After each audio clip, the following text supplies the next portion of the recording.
Creo que todos, o al menos la gran mayoría de nosotros, sabemos quién es Flash. Es quien se nos viene a la mente cuando pensamos en supervelocidad. Flash es el velocista más característico de DC Comics y me atrevo a decir que hasta de la cultura pop en general. Flash ha tenido varias adaptaciones a varios medios, ya sean series animadas, series en live action, películas y videojuegos, etc. Y con motivo de que finalmente se va a estrenar su película, siempre y cuando Ezra Miller no se mete en problemas, les traigo una serie de videos hablando de los personajes que han portado el manto de Flash a lo largo de toda la historia de DC Comics. Y como no, vamos a empezar a hablar por el primero de todos, Jay Garrick.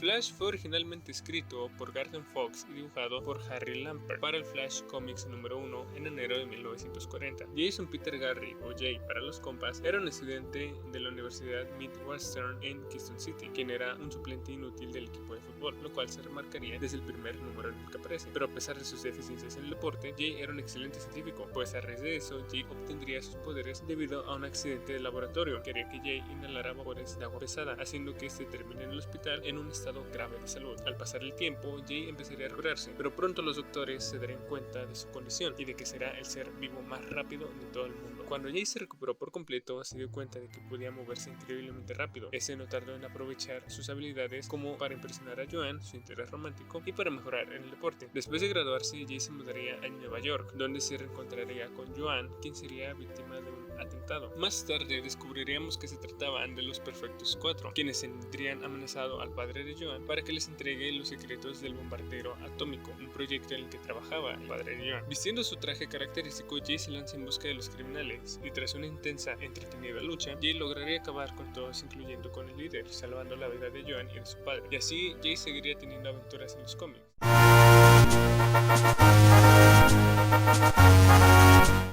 En noviembre de 1940 se daría a conocer al mundo la primera alineación de superhéroes, conocida como la Justice Society of America, en All-Star Comics número 3. La Sociedad de la Justicia de América, o la JSA, fue el primer grupo de superhéroes que originalmente era una historia para presentar una antología de historias solistas sobre los personajes individuales. Ese nuevo formato tuvo mucho éxito entre los lectores, que los héroes comenzaron a formar equipos para luchar contra el crimen. La JSA estaba conformada originalmente por Flash, Hawkman, Hourman, Spectre, Sandman, Doctor Fate, Linterna Verde y el Atom, y más tarde se les uniría la Mujer Maravilla, Atom Smasher y Stargirl. Jay Garrick se uniría a la JSA para impedir el asesinato de Franklin Delano Roosevelt, pero más tarde en All Star Comics número 6, debido al aumento de sus ocupaciones personales, Jay abandonaría temporalmente el grupo, volviéndose miembro honorario, y su lugar fue tomado por Johnny Thunder, para más tarde regresar, pero a tiempo completo, en All Star Comics número 26. La JSA se vería obligada a disolverse debido a la negativa de revelar sus identidades civiles a una comisión del Senado en Adventure Comics número 66. Durante ese periodo, Jay conocería a los tres Dimwits. Los tres Dimwits eran un trío conformado por Winky Moylan, Blinky Boylan y Noddy Toylan, quienes fueron compañeros constantes de Jay Garrick al principio de su carrera, y pese a ser poco inteligentes, a menudo tropezaban con descubrimientos científicos que dejarían asombrados al propio Garrick. Eventualmente ellos se retirarían de la acción y se convertirían en los guardias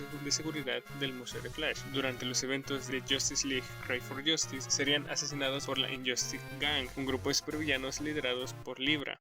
Ellos asesinaron a 3 guardias, voluntarios retirados. Eran inofensivos, buenos hombres y mis queridos amigos. ¿Y por qué? La única cosa que robaron fue la tecnología de la cinta cósmica y la vida de mis amigos. ¿Quieres entrar en esto? Oh, estoy dentro todo el camino.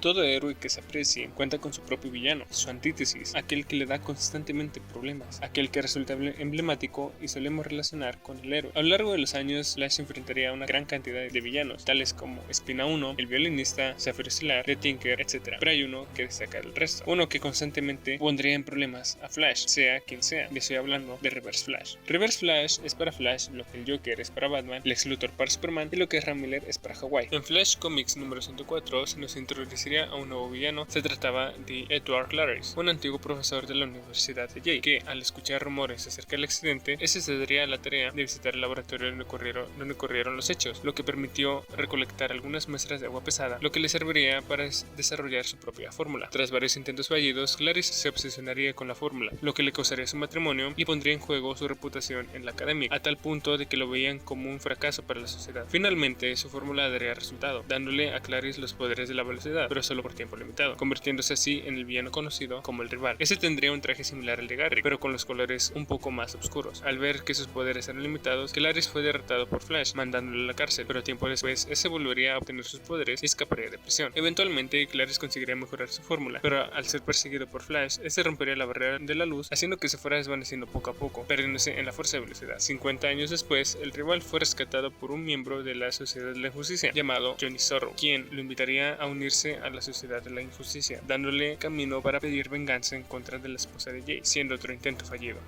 Durante 50 años he estado atrapado en la fuerza de velocidad. El olor me liberó, pidiendo solamente una cosa a cambio: tu cabeza. La última vez que se sabría del rival sería en Impulse número 88, donde regresaría como espíritu entrando en el cuerpo de Max Mercury, escapándose del lugar sin saber información alguna del mismo. Después llegaría a otros medios como la televisión, apareciendo en el primer episodio de la tercera temporada de la serie The Flash, producida por CW, titulado Flashpoint, luciendo un traje un poco muy feo, la verdad, y cuya aparición fue, digámoslo así, olvidable.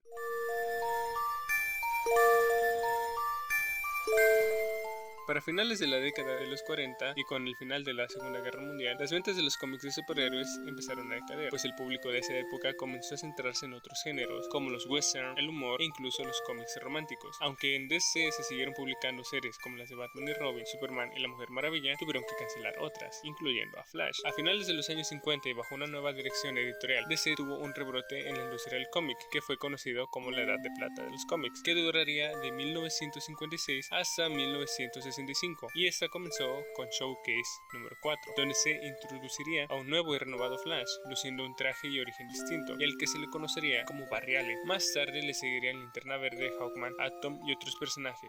La Sociedad de la Justicia de América pasó a llamarse la Liga de la Justicia de América, y todo estaba saliendo bien para DC. Pero, ¿qué había pasado con el viejo Flash, con Jay Garrick? Recordemos que en ese entonces existían dos Flash. Eso sería un poco confuso para los lectores, pero pues en DC nos dieron una respuesta, y fue en Flash número 123, llamado el Flash de dos mundos. En dicho cómic, Flash, Barry Allen, tras hacer un espectáculo de exhibición para un evento en un orfanato, es transportado al mundo de Flash, el de Jay Garrick. Con todo esto, se introduciría el concepto del multiverso en DC, dando pie a que el universo de los héroes de la Edad de Plata se le conozca como Tierra 1 y el de la Edad Dorada como Tierra 2. Tras este cómic, Jay colaboraría en múltiples ocasiones con el Flash de Tierra 1 para derrotar a villanos durante la Edad de Bronce de los cómics. Más tarde, en DC Special Series número 11, Jay revelaría su identidad secreta en una entrevista en el magazine Wii.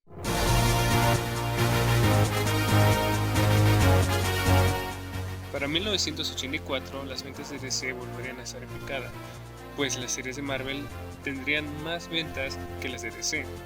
El editor en jefe de Marvel de ese entonces, Jim Shooter, propuso a DC comprar toda su línea de personajes, creando otro universo, pero con un nuevo equipo creativo. Para solucionar esto, DC les encomendó a los escritores de los Jóvenes Titanes solucionar todo su universo. Y fue así que en 1985 sería publicado el mega evento conocido como Crisis en Tierras Infinitas, escrito por Mark Wallman y dibujado por Josh Pérez. En este evento se daría fin a un gran problema que tenía DC, y era el multiverso, que se estaba haciendo demasiado extenso, lo que causaba mucha confusión entre los lectores. En este evento, la gran mayoría de esos universos fueron eliminados, y los que quedaron se fusionaron en un solo universo conocido como Nueva Tierra, funcionando como un reinicio total para todo DC. Tras la crisis y con la nueva continuidad de DC, las aventuras de Jay Garrick Tierra 2 nunca ocurrieron, y en este nuevo universo su origen se mantendría igual, salvo por unos detalles, como que su carrera de héroe comenzaría en 1939 a los 21 años y no en 1940. Jay seguiría activo durante un año, pues en los eventos del cómic Last Day of the Justice Society Special, la JSA quedaría atrapado en el limbo, en un eterno Ragnarok. Más tarde, Wally West intentaría rescatarlo del limbo, pero sin ningún éxito. Finalmente es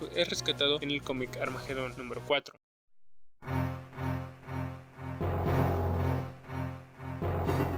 En 2011, y con el regreso de Barry Allen a la vida, se daría a cabo el evento conocido como Flashpoint, donde Barry Allen viajaría al pasado para salvar a su madre, trayendo consigo consecuencias desastrosas para esa línea de tiempo y que con el tiempo afectarían a la continuidad oficial de DC. Tras ese evento, DC reiniciaría su universo por nueva cuenta con los famosos Nuevos 52. Los Nuevos 52 se tratarían de 52 nuevos universos que serían los mismos que antes de Crisis, por lo que rejuvenecieron a los héroes y recontaron sus orígenes. En el caso de Jay, su origen fue cambiado, pues sus poderes ya no vendrían por un accidente con agua pesada, sino que sería el dios Mercurio quien lo elige como su representante en la Tierra tras la muerte de Wonder Woman. Y así se mantendría hasta 2014 con la llegada de Rebirth, donde DC restauraría su universo a uno similar al que tenía antes de Flashpoint, incorporando elementos de los Nuevos 52. Eso traería consigo varios cambios, como el regreso de Superman del Tierra 2 a la Tierra principal, y con Jay ahora su origen lo pondría como un héroe de la época de los años 40, como se nos relata en el cómic Doomsday Clock número 8. Su última gran aparición sería en 2017 en el cómic Flash número 28 volumen 5, durante el evento conocido como el Botón, donde Batman encontraría un peculiar botón y que con ayuda de Barry Allen viajarían con la cinta cósmica, donde se darían cuenta que la continuidad de Flashpoint aún sigue vigente, encontrándose con Thomas Wayne. Tras ser perseguidos por el Flash Reverso, ese sería desintegrado por una fuerza superior. Flash y Batman serían salvados por Jay Garrick, quien los regresaría a la realidad, pero Jay no conseguiría escapar de la fuerza de velocidad.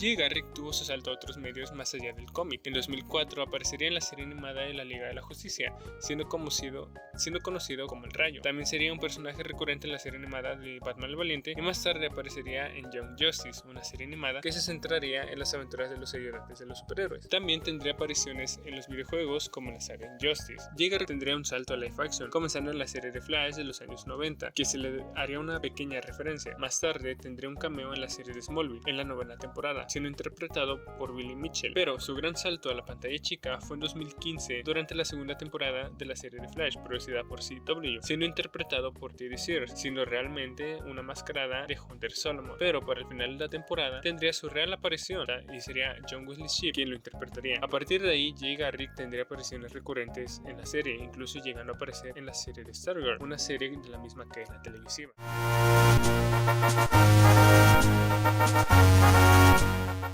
A pesar de que no muchos le conocen, Jay Garrick ha sido parte importante de DC. Fue la inspiración para Barry Allen para ser héroe, y su influencia se ha extendido a otros medios, siendo el portador de la sabiduría para otros Flashes y siendo parte fundamental de la familia Flash.